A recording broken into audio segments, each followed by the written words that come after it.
जय श्री राम सभी भक्तजनों को। मैं मनीष उपाध्याय सोच रहा था कि जो हमारे कुछ विशेष पूजन हैं उनको लेकर आप लोगों से कुछ जानकारी शेयर की जाए।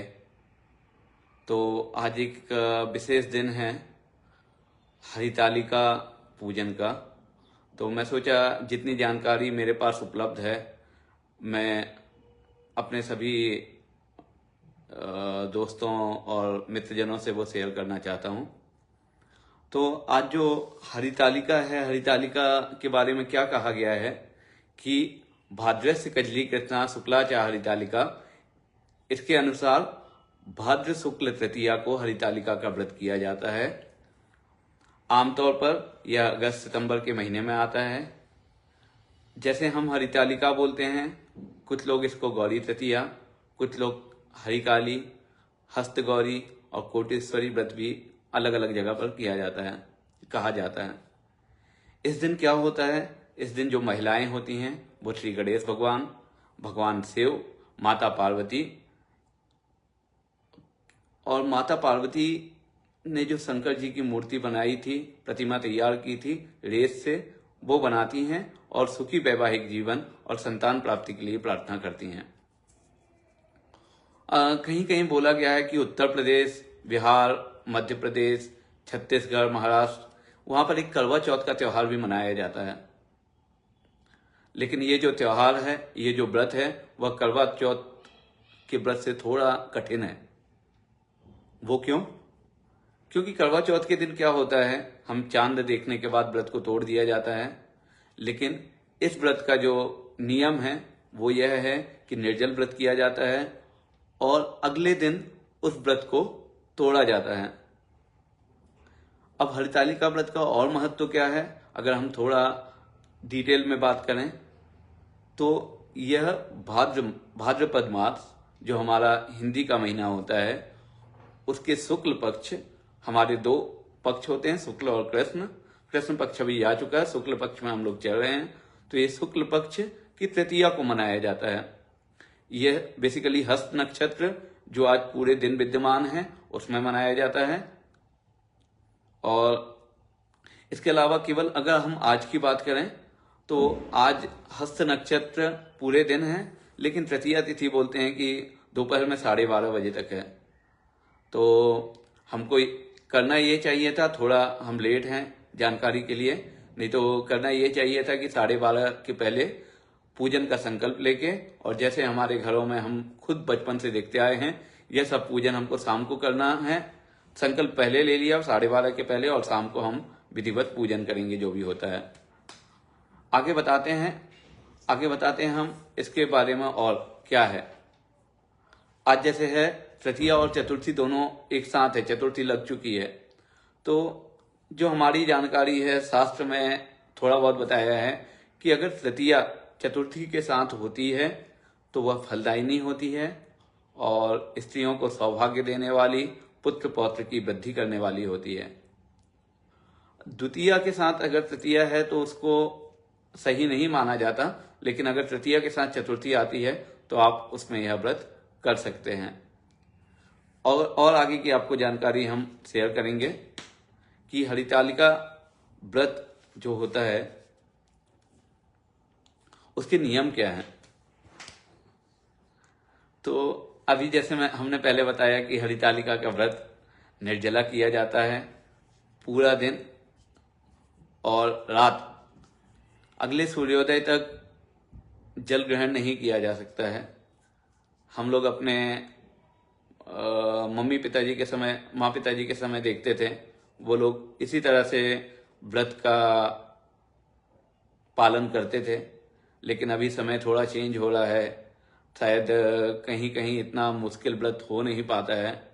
तो एटलीस्ट अगर आपका शरीर साथ दे तो जब तक आप पूजन नहीं कर रहे हैं इस व्रत को निर्जल रहना चाहिए। उसके बाद आप जो भी लेना चाहें तो ले सकते हैं, अन्यथा अगले दिन सूर्योदय के बाद व्रत तोड़ने का नियम है। आखिरी में पूजन किया जाता है, माता गौरी का लास्ट पूजन, और उसके बाद यह व्रत को तोड़ा जाता है।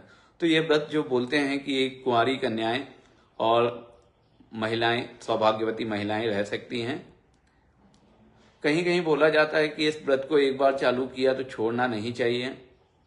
अगर कोई महिला ये व्रत को नहीं कर पा रही है कुछ हेल्थ इश्यूज के कारण, कुछ गंभीर अगर बीमारी से ग्रसित हैं, तो उस केस में कोई दूसरी महिला या उसका पति इस व्रत को कर सकते हैं।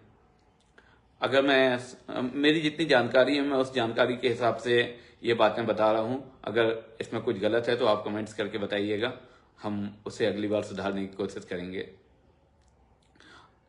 बहुत सी जगह देखा हुआ, बचपन से हम लोग देखते आए हैं कि यह व्रत महिलाएं इकट्ठी होकर साथ में करती हैं, ताकि रात्रि जागरण का भी इसमें जैसा नियम है, तो साथ में रहेंगे, कुछ भजन करेंगे, रात्रि जागरण हो पाएगा।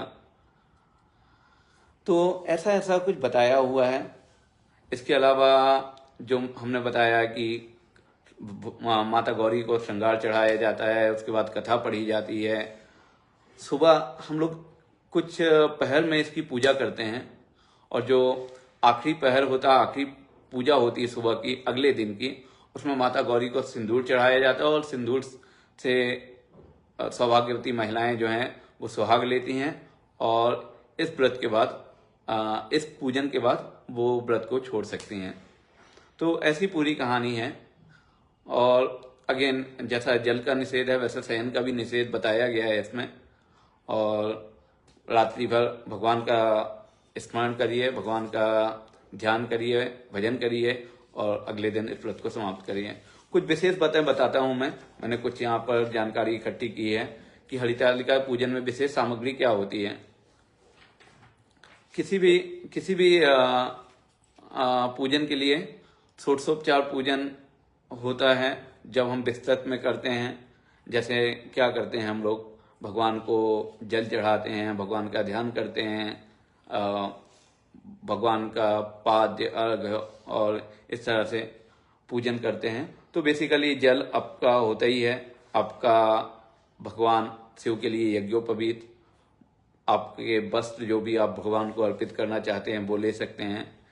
इसके अलावा चंदन, रोली, कुमकुम, माता पार्वती के लिए सिंदूर, रक्षा सूत्र, ये सब चीजें होनी चाहिए।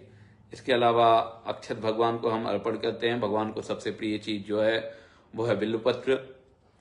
तो बिल्वपत्र भगवान को अर्पित किया जाता है। बिल्वपत्र के साथ साथ हम जैसे इत्र का उपयोग करते हैं वैसे ही भगवान को सुगंधित द्रव्य हम लोग समर्पित करते हैं। और इसके पहले आएंगे तो भगवान शंकर जी का आप अभिषेक भी कर सकते हैं। जो पंचामृत में हम लोग चीजें उपयोग करते हैं उनसे आप भगवान शंकर का अभिषेक कर सकते हैं।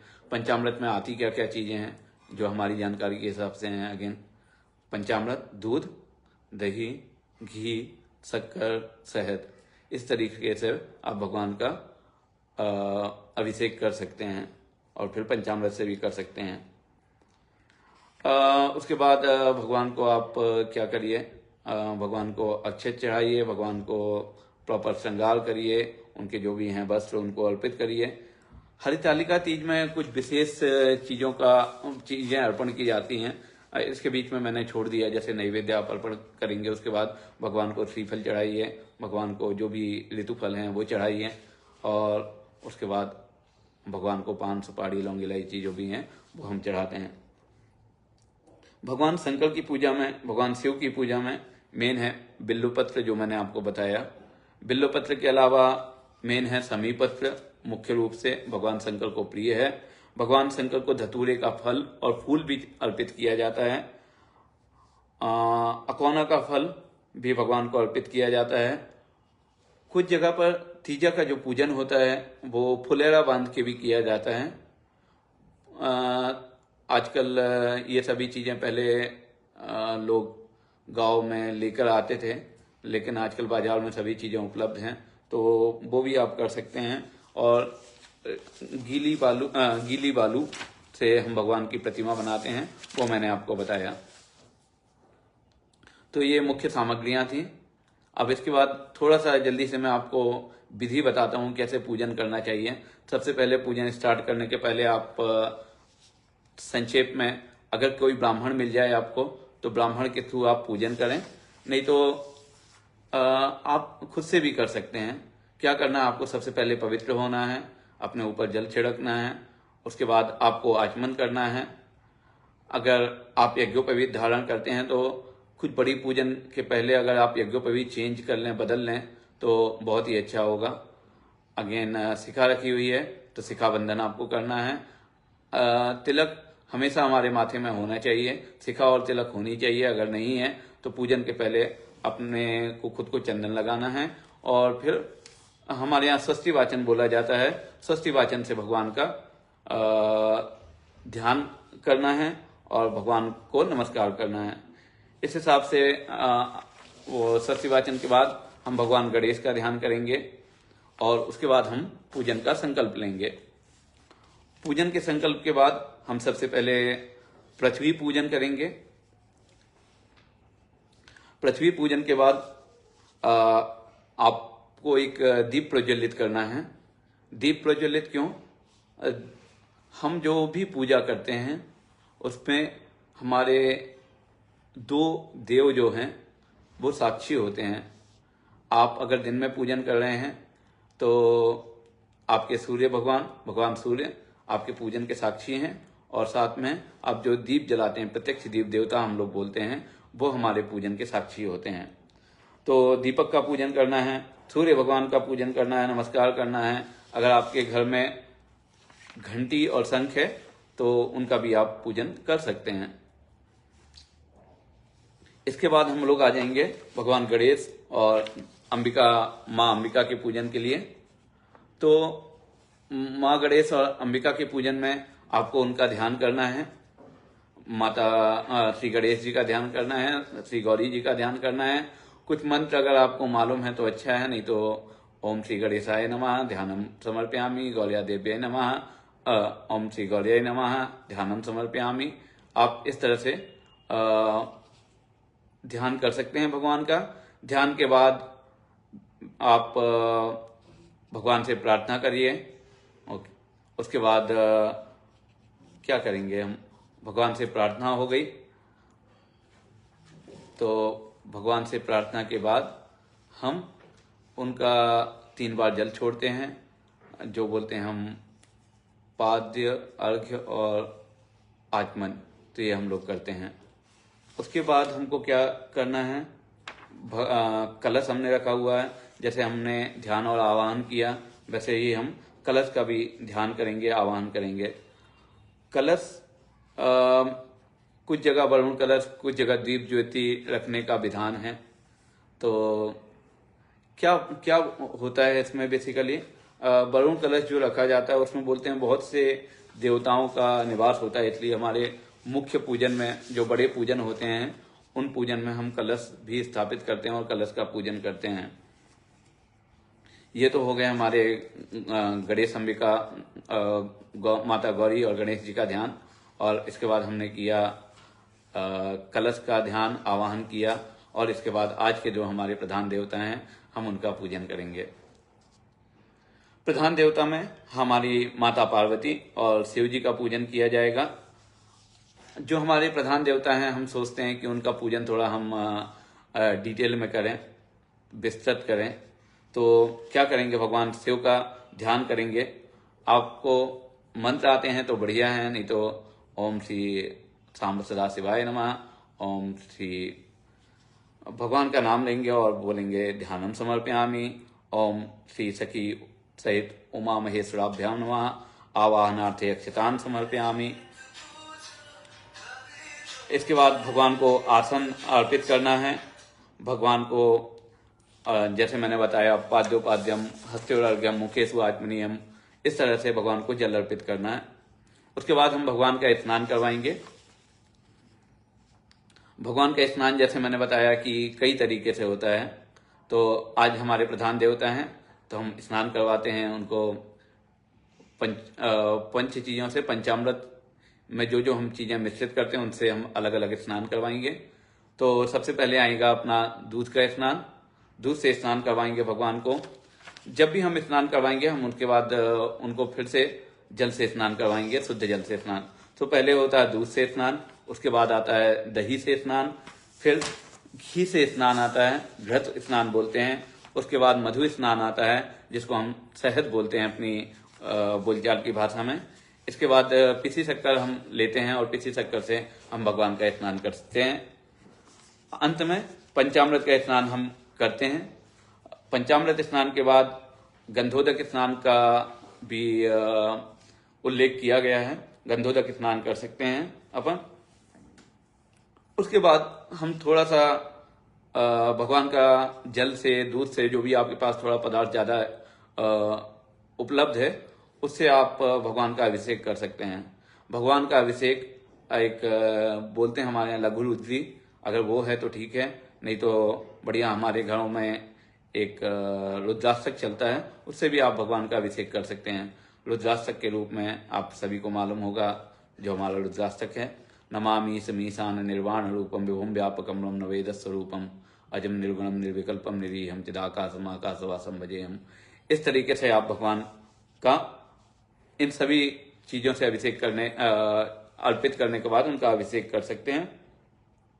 बढ़िया भगवान को अच्छे वस्त्र चढ़ाइए, आपके पास जो भी हैं, बढ़िया धोती कुर्ता आप ले सकते हैं, भगवान के लिए गमछा ले सकते हैं, या आपकी श्रद्धा जो भी है आप उससे उतना उनको चढ़ा सकते हैं। इसके बाद आता है यज्ञोपवीत, भगवान को जनेऊ, जो हम अपने रोज की भाषा में बोलते हैं, आप जनेऊ भगवान को अर्पित कर सकते हैं। उसके बाद भगवान को चंदन लगाइए, भगवान को अक्षत अर्पित करिए, भगवान को इत्र लगाइए, जिसको हम सुगंधित द्रव्य बोलते हैं अपने पूजन की भाषा में।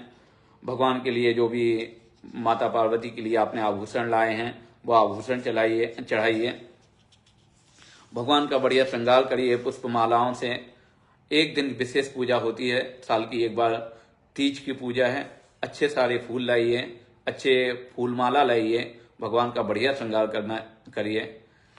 हमको लगना ऐसा चाहिए कि आज हमारे भगवान आज हमारे घर आए हैं, तो जितना हमसे हो सकता है हम उतना भगवान की सेवा करेंगे और उनका पूजन करेंगे। बस यही मन में भाव होना चाहिए, तो सारी पूजाएं अच्छी हो जाएगी। तो भगवान को फूल चढ़ाया हमने, भगवान को दूर्वा चढ़ाई, भगवान को बिल्वपत्र अर्पित करिए, और जो भी भगवान के श्रृंगार के सामान है वह आप अर्पित कर सकते हैं। इसके बाद हल्दी कुमकुम आप चढ़ा सकते हैं। हल्दी कुमकुम के बाद सिंदूर, और उसके बाद अंग पूजा का विधान दिया हुआ है जो कि थोड़ा डिटेल में होता है। इसके बाद भगवान शिव को जितना बेलपत्र आप अर्पित कर सकते हैं अर्पित करिए। समय हो तो 108, समय हो तो 1000, जितना भी आप कर सकते हैं। इसके बाद भगवान को धूप अर्पित करिए। धूप के बाद भगवान के लिए दीप जलाइए, और उसके बाद भगवान को बढ़िया बढ़िया नैवेद्य अर्पित कीजिए। हरितालिका में कुछ जगहों पर अलग अलग पकवान बनाने का विधान है। हमारे यहाँ शायद गुजिया बनाई जाती है विशेषकर, और सेव खुरमा बनाए जाते हैं। अलग अलग जगह पर अलग अलग विधान हो सकते हैं। बढ़िया बनाइए, भगवान को अर्पित करिए और खुद भी खाइए। ऐसा है, भगवान खाएंगे आपको भी खाने को मिलेगा। तो जो पुरानी परंपरा चली आ रही है उसको छोड़ना नहीं है, कम बना लेंगे चलेगा, बनाइए, खाइए और भगवान को भी खिलाइए। इसके बाद हमने नैवेद्य अर्पित किया भगवान को। नैवेद्य अर्पित करने के बाद आप भगवान को श्रीफल चढ़ा सकते हैं। भगवान को ऋतुफल जो भी हैं, बढ़िया सेव, अनार, केले, ये आप अर्पित कर सकते हैं। इसके बाद जैसे अपन लोग करते हैं, चलो खाना खा लिए, चलो पान खाते हैं, पान खाने में अच्छा लगेगा, नहीं खाते कोई बात नहीं, लेकिन भगवान को अर्पित कर दीजिए। भगवान को पान चढ़ाइए, पान, सुपारी, उसमें लौंग इलायची रखिए जैसे आप पान बना के खाते हैं। भगवान को कुछ दक्षिणा अर्पित करिए। अगर आप घर में पूजन कर रहे हैं तो जो भी दक्षिणा आप अर्पित कर रहे हैं, किसी मंदिर में, आसपास आपके मंदिर हो, वहां पर कोई ब्राह्मण हो या आपके पहचान में जो भी ब्राह्मण हैं, या आप छोटी कन्या को भी ये दे सकते हैं अगर नहीं मिल पा रहे हैं कोई भी। तो इसके बाद बढ़िया प्रॉपर भगवान की आरती करिए। भगवान शंकर जी की आरती सभी को मालूम है। ओम जय शिव ओंकारा, हर जय शिव ओंकारा, ब्रह्मा विष्णु सदाशिव अर्धंगी दारा। इस तरीके से भगवान शिव की आरती करिए। कपूर से भी भगवान की आरती करिए, और फिर भगवान से प्रार्थना करिए और प्रदक्षिणा करिए, सबको आरती दिखाइए। इसके बाद आरती के पहले एक चीज बताना भूल गया, हरितालिका तीज व्रत की कथा पढ़ी जाती है।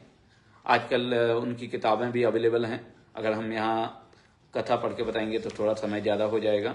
अगर किसी को कथा की डिटेल चाहिए तो मैं PDF उनको भेज सकता हूँ। बेसिकली क्या कहानी हुई थी, क्या कथा है उसकी, क्यों ये व्रत आया था।